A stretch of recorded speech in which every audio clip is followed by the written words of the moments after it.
네, 매주 화요일 부자가 되는 비법 알려드리는 부자 대세 시간입니다. 애써 불린 내 투자 수익, 세금이랑 건보료로 다 빠져나가는 것이 아닐까라고 걱정하시는 분들 많으시죠. 벌기는 벌었는데 왜 생각보다 적은 느낌이지라고 싶은 그런 답답함 오늘 한번 풀어보도록 하겠습니다. 우리투자증권 이강희 과장과 함께 ISA와 연금 계좌를 활용한 명쾌한 해법 찾아보겠습니다. 어서 오십시오. 네, 안녕하십니까. 과장님께서는 어떤 업무 하고 계시는 거예요? IRP 상품부라고 돼 있는데. 네, 현재 이제 IRP 상품부라고 하면은 이제 그 증권사의 네. 퇴직연금 중에서 이제 개인이 가입할 수 있는 IRP. 예. 그래서 가입부터 운영 그리고 운용한 퇴직금이 이제 고객님께 자연금으로 지급될 수 있도록 그 전반적인 업무에 대해서 관리하는 그런 역할을 하고 있습니다. 노후를 책임져 주시는 역할을 하는 거네요. 네, 맞습니다. 네, 오늘 노후에 대한 이야기 해보도록 하겠습니다. 네. 자, 본격적인 이야기에 앞서서 우리가 금융소득이다 이렇게 말을 하잖아요. 네. 금융소득 어떻게 정의할 수 있죠? 네, 일단 금융소득이라고 하면은 크게 이제 이자소득과 배당소득 이제 두 가지 형태로 나눌 수가 있고요. 이자소득은 우리가 흔히 알고 있는 은행에서 가입하는 예금, 네. 적금을 통해서 받는 이제 이자소득 혹은 채권을 가입함으로써 받을 수 있는 이자소득 이게 대표적인 이자소득이 될 거고요. 배당 같은 경우는 이제 최근에 이제 핫한 게 이제 주식이잖아요. 그렇죠. 주식을 통해서 매매 차익도 있지만 주식을 보유함으로써 이제 최근에는 반기 혹은 연에 한 번씩 받는 배당소득이 네. 대표적인 이제 배당소득이 되고 있는데 여기서 근데 많은 분들이 놓치고 있는 포인트가 한 가지 있습니다.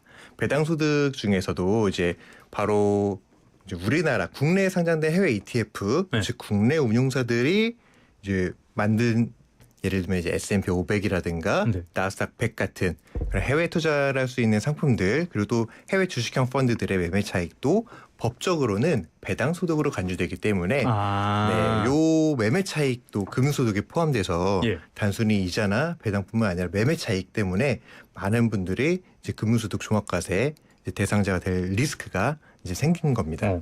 최근에 코덱스하고 타이거 이런 뭐 미국 주식형 ETF 이런 것들 보니까 배당이 지급이 됐던데 그러니까 요것도 배당 소득이지만은 매매에서 차익 난 것도 배당 소득이 된다는 거예요. 맞습니다. 여기 외국형 ETF만? ETF랑 그리고 펀드. 외국형 ETF랑 외국형 펀드입니다. 벌써부터 모르는 게 하나 여기서 잡혔습니다. 자, 일반적으로 이자, 배당 이런 것만 생각해갖고 수십억 자산가들이나 이런 금융소득 종합과세 대상이 된다라고 생각하시는 분들이 많은데 이런 점들 놓치면은 생각보다 세금이 많이 나올 수도 있을 것 같습니다. 그래서 오늘 끝까지 들으시면 좋겠는데요. 이 금융소득 종합과세 적용받는 대상자 최근에 많이 늘었다고요? 네, 정말 폭발적으로 증가를 하고 있습니다. 직전 통계를 좀 보면은 2022년도에 이제 금융소득 종합과세자는 약 19만 명이었는데 23년도에 33만 명 그리고 24년도에 43만 명을 넘어섰습니다. 이 수치는 이제 2년 만에 약 2배 넘게 증가한 수치인 거죠. 부자들이 많네요. 저는 안 냅니다. 이렇게 대상자가 되면 세금이 어떻게 달라집니까? 네, 먼저 일단은 제가 아까 앞서 말씀드렸던 이자 소득과 이 배당 소득을 합산해서 연 2천만 원을 초과하게 되면은 금융소득 종합과세자가 되는 거고요. 그렇게 되면 일단은 2천만 원까지는 흔히 우리가 알고 있는 이자소득세라고 하죠. 15.4%를 부과를 합니다. 그리고 2천만 원 초과된 금액에 대해서는 우리가 이제 예를 들어 근로소득이면 근로소득 혹은 사업소득 있으면 사업소득, 임대소득 있으면 임대소득 이런 다른 소득과 합산해가지고 종합소득 모든 걸 종합한다고 하죠. 모든 소득을 이제 종합해서 최고 누진세율 현재 우리나라는 49.5% 누진세율이 이제 부과될 수 있는 거죠. 그러니까 이게 2천만 원이 넘어가면 다른 소득과 연결된다. 맞습니다. 합산되는 겁니다. 그래서 50%를 최대 50%까지 세금이 적용될 수 있다라는 거고요. 근데 또 단순히 세금만 문제가 되는 게 아니고요. 종합과세 대상자가 되면은 이제 제가 아까 오늘 주제가 이제 ISA였잖아요. ISA는 강력한 절세 계좌 중에 하나인데 3년 동안에 ISA 같은 절세 계좌 가입을 못하게 됩니다. 제한되는 거죠. 즉 세금 아낄 수 있는 가장 강력한 무기를 3년 동안 이제 뺏기는 셈이 되기 때문에 투자자 입장에서는 굉장히 치명적이라고 할 수 있습니다. 그러니까 너는 돈 많이 버니까 뭐 절세 때까지는 필요 없지 뭐 이런 개념인 것 같네요. 정확합니다. 자, 그렇다면 ISA 지금 말도 많고 탈도 많은 그 ISA 요거 개설이 제한되는 거는 꽤 뼈아플 것 같아요. 네, 맞습니다. 근데 요것도 뼈아픈데 뼈아픈 게 하나 또 있습니다. 끝난 게 아닙니까? 여기서 끝나지 않고요. 금융소득이 늘어나면은 이제 건강보험료에도 영향을 주게 됩니다. 그래서 이제 흔히 직장인들은 건강보험료 이제 직장에서 절반 내주기 때문에 크게 신경을 안 쓰고 있잖아요. 그렇죠. 원천 징수 되니까 뭐 그냥 그런가 보다 하고 가는 거죠. 맞습니다. 그런데 사실 이제 월급 외에 다른 소득이 일정 금액을 초과하게 되면은 이 부분에 대해서도 추가 건강보험료가 부과가 됩니다. 예. 네, 그래서 좀 제가 말씀드리면은 직장인들이 대표적인 추가 소득이 뭐가 있을까요? 뭐가 있지? 제가 아까 알바하는 그런 알바도 있겠지만 알바는 사실 쉽지 않고 결국은 대부분 투자를 하게 되잖아요. 투자 소득이겠죠. 네, 그 투자 중에서도 최근에 이제 해외 투자가 굉장히 활성화되고 있다 보니까 제가 아까 말했던 그런 금융소득, 네, 금융소득이 대표적인 소득이 될 거고요.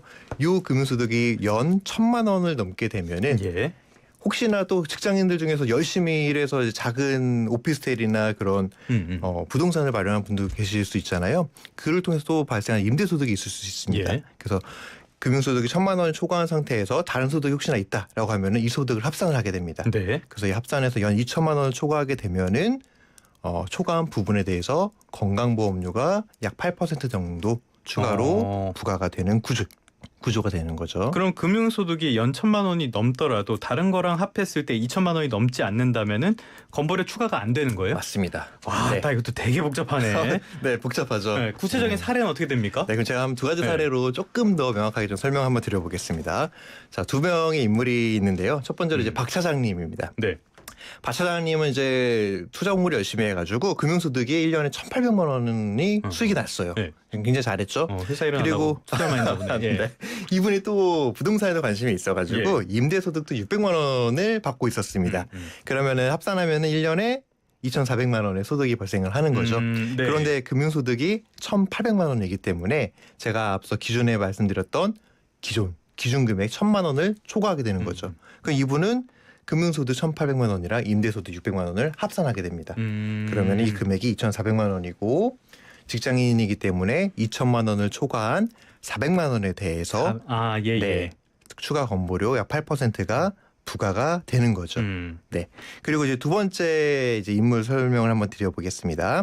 이제 최 부장님이라는 분이 계신데 이분도 또 금융소득 활동 열심히 하셔가지고 금융소득이 900만 원이 발생을 하셨어요. 근데 이분은 부동산에 좀 더 특화되어 있어가지고 부동산 임대소득으로는 1,800만 원이 발생을 했습니다.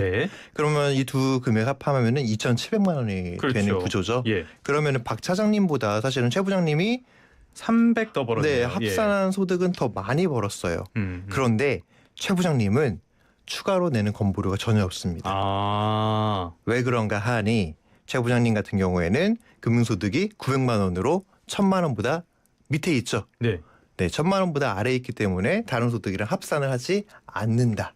이렇게 보시면 될 것 같아요. 조금 어려우실까요? 제 방송을 꾸준히 들으셨던 분은 알 것 같은데 저는 세법이 복잡한 걸 혐오합니다. 그렇게 가면 안 된다고 강한 의지를 갖고 있는데 갈수록 복잡해지는 것 같아요. 그러니까 정리하자면은 직장인들은 첫 번째로 금융소득을 연 2,000만 원 이하로 관리하는 게 핵심이다라고 볼 수가 있을 것 같고요. 이게 1,000만 원 넘어가게 되면은 임대소득이나 기타 소득 같은 것들을 합산했을 때 2,000만 원이 넘지 않게 해야 된다. 이렇게 봐야겠네요. 네, 맞습니다. 네, 직장인들은 다른 소득 합산해서 2,000만 원 혹여나 2,000만 원 넘겼다 하더라도 제가 이제 앞에 예시로 말씀드린 것처럼 초과분에 대해서만 건보료가 추가되기 때문에 사실상 뭐 건보료 부담이 크지는 않을 거예요. 네, 그래서 너무 걱정하실 필요는 없고요. 그보다는 금융소득만으로 2,000만 원을 초과하는 경우가 발생하면은 금융소득 종합과세자가 되죠. 이 부분을 조금 더 경계하실 필요가 있다. 이렇게 보시면 될 것 같습니다. 알겠습니다. 지금 유튜브 채팅창에 내년에 ISA 만기인데 그 전에 탈퇴하고 재가입하면서 만기를 늘려놓는 것이 나을까요? 물어보셨는데 요거는 정책적으로 변화가 있을 수 있으니까 요건 나중에 한번 짚어보도록 하겠습니다. 자영업자분들이나 퇴직 뒤에 피부양자 자격을 유지하고 계신 분들 걱정이 많을 것 같아요. 이분들 기준은 또 다릅니까? 네, 사실은 직장인보다 이분들이 더 꼼꼼하게 챙기셔야 됩니다. 그 이유는 자영업자 같은 지역가입자분들은 직장인보다 훨씬 더 까다로운 구조를 갖고 있습니다. 그래서 특히 주의할 점은 지역가입자 같은 경우는 금융소득이 1,000만 원을 넘기면은 1,000만 원을 포함한 전액에 대해서 건강보험료가 부과됩니다. 무슨 말이냐면은 직장인 같은 경우는 2,000만 원을 초과했다 하더라도 초과분에 대해서만 건강보험료가 부과가 됐죠. 근데 지역가입자는 1,000만 원에 단 1만 원이라도 초과를 하게 되면은 1,000만 원 더하기 1만 원, 1,001만 원 전체에 대해서 건강보험료가 부과가 되는 구조입니다. 아, 이거는 철저하게 관리 좀 해야 되겠네요. 네, 부과 방식 자체가 다르니까 훨씬 부담이 클 수밖에 없는 거고요. 더 중요한 거는 지금부터입니다. 은퇴하시거나 아니면 전업주부 같은 분들은 피부왕자로 등록이 되어 있으시죠. 네, 이분들은 그 피부왕자를 탈락하게 되면 훨씬 더 치명적인 타격을 받게 돼 있으세요. 그래서 이분들을 좀 제가 피부왕자 탈락하는 요건에 대해서 좀 예시로 설명 한번 좀 드려보겠습니다. 자, 우선 피부양자 같은 경우에는 부동산 유무가 굉장히 중요합니다. 부동산이 없는 경우에는 금융소득 2천만 원을 초과하면은 피부양자가 탈락이 됩니다. 그런데 부동산을 소유하고 있다라고 하면은 일반적으로 이제 부동산 가격이 너무 천차만별이긴 하지만 재산세 과세 표준으로 5억 4천만 원에서 9억 이하의 부동산을 보유하고 있다라고 가정을 했을 때 이분들은 금융소득 1,000만 원을 초과하는 경우에는 이제 피부양자가 탈락이 되기 때문에 이 부분 좀 주의하시는 게 중요할 것 같습니다. 알겠습니다. 역시 세무사를 찾아가야 될 것 같은데요. 자, 그렇다면은 이런 것들 어떻게 대비할 수 있는지 한번 살펴보겠습니다. 먼저 앞서도 말씀을 드렸는데 세법 개정안사에 그 내용에 ISA가 들어가 있습니다. 이 내용은 일단은 제쳐두고요. ISA 어떻게 활용하면 좋을까요? 일단은 이제 세금이 무서워가지고 무작정 투자를 피할 수는 없기 때문에 제가 추천드리는 방법은 ISA 그리고 연금저축계좌, IRP 세 가지 계좌를 전략적으로 활용하는 방법을 좀 추천을 드리고 싶습니다. 하나만 쓰지 말고 섞어라. 그래서 이 계좌들은 단순히 돈을 모으는 것뿐만 아니라 연금을 모으는 그 역할도 하고 있는데 국가가 합법적으로 세금과 건보료를 막아주기 위해서 만든 강력한 방어막을 갖추고 있는 계좌들입니다. 그래서 IS 같은 경우는 19세 이상이면 누구나 개설할 수 있는 대표적인 절세 계좌이고요. 잠시만요.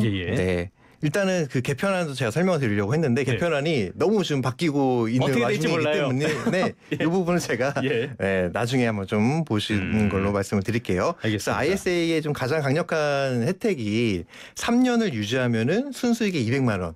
서민형 같은 경우는 400만 원까지 비과세 혜택을 받는 거고요. 비과세 혜택을 초과한 금액에 대해서도 9.9% 이제 저율과세를 해주기 때문에 세제 혜택적으로 굉장히 좋은 혜택을 갖고 있습니다. 그리고 이제 특히나 해외 ETF 투자자 분들이라면은 반드시 ISA 계좌를 활용하는 게 좋은 게 여기서 발생한 이제 이자나 배당소득도 금융소득 종합과세 대상에서 제외가 됩니다. 그리고 건강보험료 산정에서도 ISA 계좌에서 발생한 수익은 제외를 시켜주기 때문에 이게 굉장히 좋은 역할을 한다라고 보시면 될 것 같습니다. 요거는 해외 투자 ETF나 펀드 같은 것들이 국내에 상장된 것들 말씀하신 거죠? 맞습니다. 뭐 코덱스나 타이거 이런 것들? 맞습니다. 알겠습니다. QQQ 아니죠, 이런 거? QQQ나 VO 이런 거 아닙니다. 알겠습니다. 요거는 구분을 명확하게 하셔야 되겠고요. 자, 그런데 앞서도 말씀해 주신 것처럼 ISA뿐만이 아니라 연금저축 그리고 IRP 계좌 이거 두 개도 연결해야지 시너지가 더 커진다. 어떤 말입니까? 그렇습니다. 이제 ISA의 진짜 묘미는 의무기간 3년이 경과됐을 때 나타나는 건데요. ISA 만기 자금을 연금저축 펀드나 IRP로 이체하는 전략입니다. 원래 연금저축 펀드나 IRP는 이제 합산해서 연간 1,800만 원까지만 납입을 할 수 있는데 ISA 만기 자금 같은 경우는 이 한도 없이 이제 원하는 만큼 추가로 넣을 수 있기 때문에 특히 50대 분들 같은 경우는 이제 노후 준비가 급박해졌잖아요. 그래서 납입 한도 때문에 고민을 많이 하실 텐데 ISA 계좌를 징검다리 삼으면은 짧은 기간에 노후 자금을 크게 키울 수 있는 부분이 있습니다. 이건 굉장히 중요한 팁인데요. ISA 만기 자금을 연금저축 펀드나 IRP로 옮기면 구체적으로 어떤 이득이 있다는 겁니까? 그게 세 가지를 말씀드릴 수 있을 것 같은데요. 첫 번째, 옮긴 금액의 10%, 즉 이제 근데 최대는 300만 원까지 추가 세액 공제를 받을 수가 있는 거고요. 두 번째는 연금 계좌 안에서 수익이 나더라도 내가 이 돈을 찾기 전까지는 세금 한 푼도 떼지 않는 과세 이연이라고 표현합니다. 이 혜택을 받을 수가 있고요. 세 번째가 제일 중요한데 연금저축 펀드나 IRP 계좌 내에서도 ISA와 동일하게 해외 투자 ETF나 펀드에 투자를 할 수 있고요. 해당 수익은 마찬가지로 금융소득 종합과세나 건강보험료 산정 대상에서 완전히 제외가 됩니다. 알겠습니다. 팁을 많이 들어봤는데요. 오늘 시간이 부족해갖고 끝까지 다 못 듣게 됐어요. 그래서 다음에 한번 다시 나오셔서 노후를 위한 실전 전략 다시 한번 설명해 주시면 감사하겠습니다. 오늘은 우리투자증권 이강희 과장과 함께했습니다. 오늘 말씀 고맙습니다. 감사합니다.